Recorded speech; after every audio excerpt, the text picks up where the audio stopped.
Hello students, today we will learn about microorganisms. What is the meaning and what are the microorganisms comes under? We'll discuss in this video. So let's begin.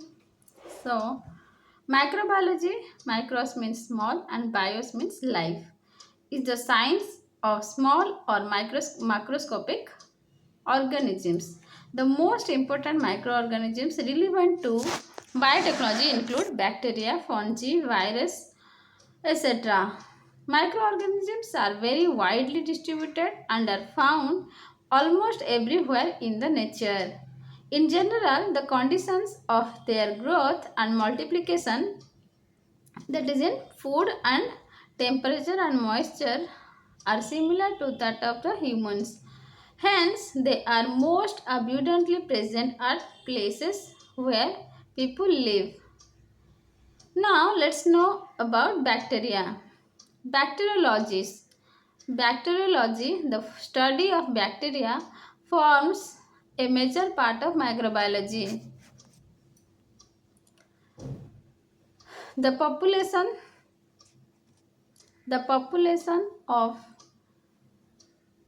bacteria exceeds all other organisms. For instance, 1 kg of soil may contain more bacteria than the entire human population. Bacteria are very important in biotechnology for some reasons. Let's know about these reasons. First is disease they cause. Second is domestic uses, industrial applications and agricultural processes. Now let's know about characteristics of bacteria.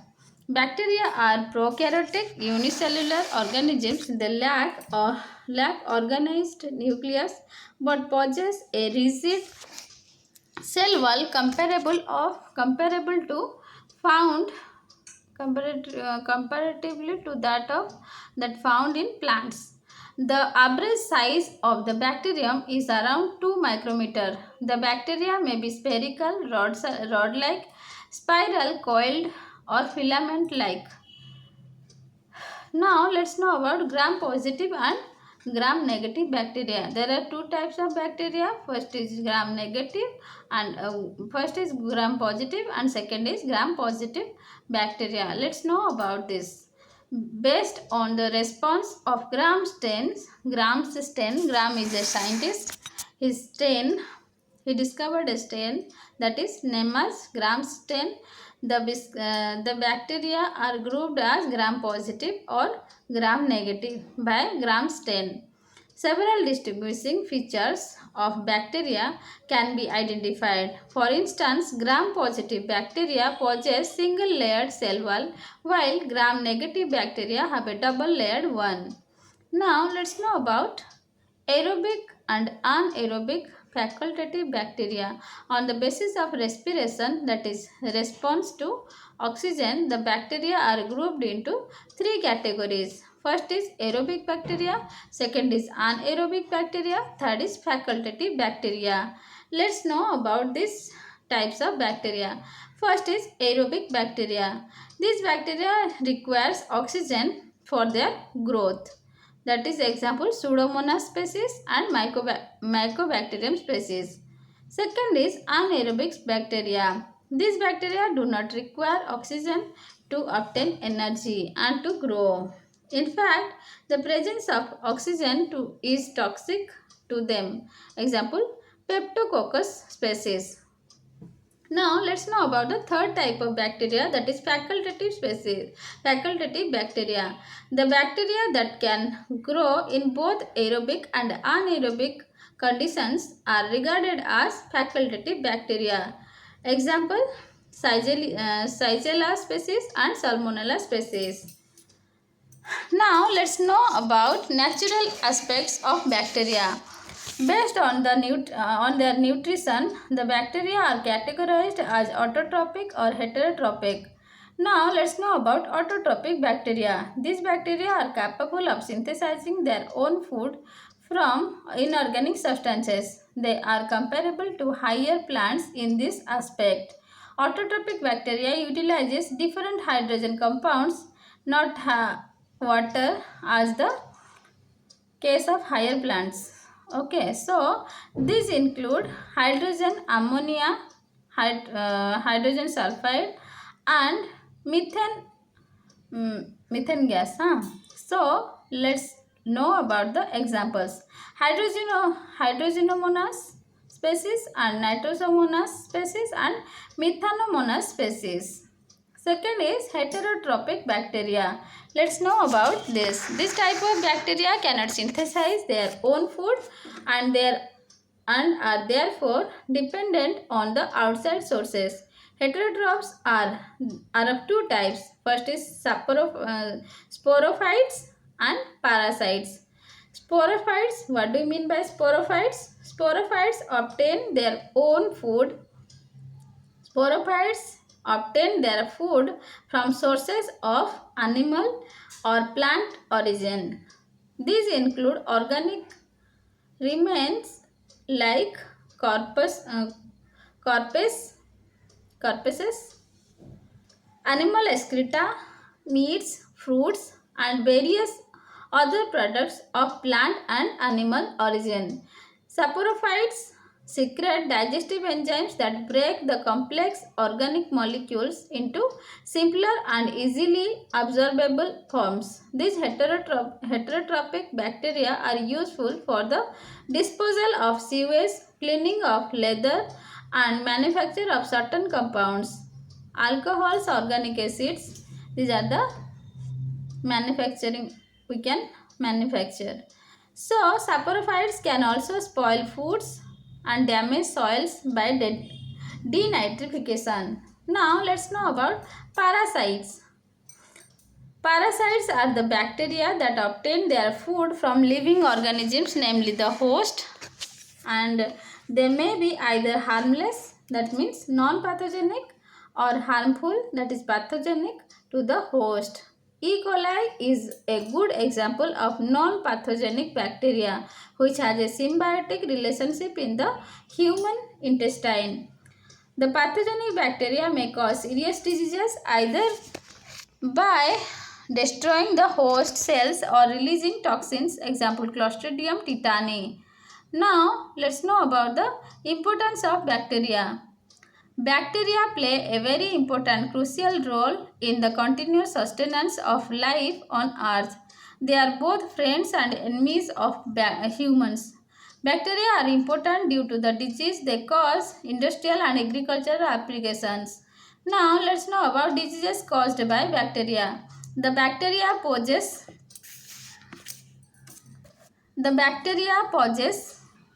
a serious serious threat to humans, animals, and plants due to various diseases they cause. Now, let's know about industrial uses of bacteria.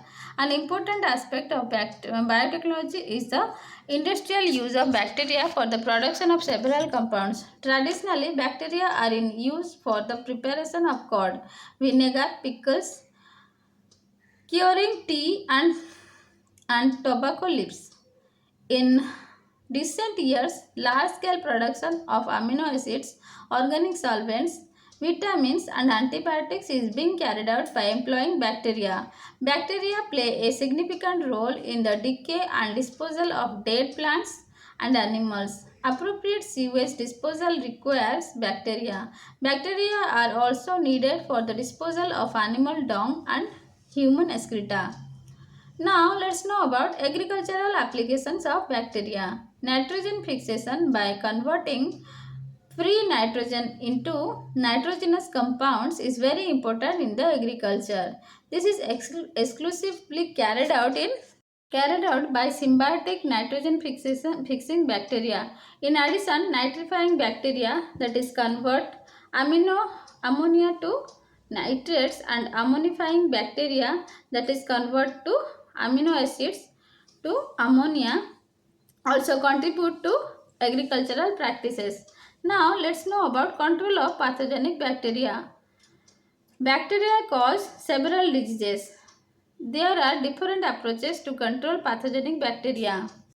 Use of antibiotics, first point. Second is treatment with antiseptics and disinfectants.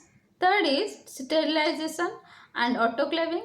Fourth is radiation treatment. Fifth is biological control. In addition to these points, vaccines have been developed against certain pathogens to control diseases in humans and animals.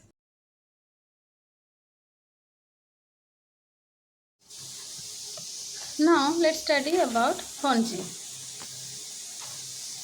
A branch of microbiology deals with the study of fungi is called mycology. Fungi are a group of eukaryotic heterotrophic organisms. They are department on organic compounds for their nutrition. In general, fungi withstand extreme environmental conditions better than most of the microorganisms. Now let's know about characters of fungi. Fungi cell Fungi cells are usually larger than the bacteria. The size may range from 1 micron to 5 micron in width and 5 to 35 micrometer in length. Fungal cells may be elongated or spherical. The fungi are heterotrophic since they cannot synthesize their own food from the inorganic compounds. Now let's know about importance of fungi. As is the case with bacteria, fungi are both friends and enemies of humans. Now let's know about beneficial aspects of fungi. The yeasts are useful for some reasons. First is alcohol fermentation. Example Saccharomyces cerevisiae. Second is production of vitamins. Example Asbia gossypii. Third is citric acid fermentation. Example Candida species. Fourth is baker's yeast. Example cerevisiae. S. cerevisiae. The application of molds. Now we will list. First is production of enzymes. Example Aspergillus species. Second is citric acid fermentation. Example Aspergillus niger. Third is penicillin production. Example Penicillium notatum. Fifth is steroid transformation. Example Rhizopus species. Next point is gluconic acid production. Example Aspergillus niger. Now let's know about harmful aspects of fungi. Spoilage of foods. Example moldy bread, rot of fruits and vegetables, deterioration of textiles made up of cotton, damage to paper, diseases caused by fungi. Example ringworm of the scalp in children caused by Microsporum audouni. Now, let's know about the control of fungi. The fungal growth can be controlled by using phenol and its derivatives. Example cresol, ethyl phenol, propyl phenol, butyl phenol, chlorine and fluorine compounds are also useful in this regard. Now, vegetative cells of yeast and other fungi can be destroyed by moist heat at 50 to 60 degrees centigrade for about 5 to 10 minutes. Spores, however, require higher temperature, that is 20 to 80 degrees centigrade.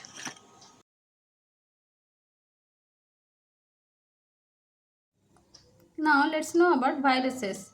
A virus may be regarded as a small microorganism with a nucleoprotein entity which lives and multiplies in the living cells of other organisms. Thus, viruses are unable to live in a cell-free environment and become active and multiply as they enter living cells. Now, let's know about characteristics of viruses. Viruses are the smallest living entities. They do not possess the usual cellular structures. Viruses are composed of either DNA or RNA and not both of them together. And retroviruses is the name given to viruses containing RNA as the genetic material. Viruses do not possess independent metabolism and further they also lack respiratory machinery. Now let's know about biological status of viruses. Let's know about organismal Theory. Viruses are considered as primitive living microorganisms as they possess genetic material, biosynthetic machinery, and certain enzymes besides being ineffective. Now let's know about the molecular theory. Some people consider viruses are non-living chemical molecules rather than living beings. They argue that viruses do not possess any cellular structures, cannot respire and cannot live independently. Now let's know about importance of viruses. Viruses are associated with several diseases in humans and plants. Besides the common diseases such as common cold and rabies, viruses cause diseases such as AIDS. Example, human immunodeficiency virus HIV is responsible for AIDS, the dreaded and incurable disease. Finally finished. Any questions regarding this, you can ask me in the comment box and subscribe my channel to know more updates. Thank you.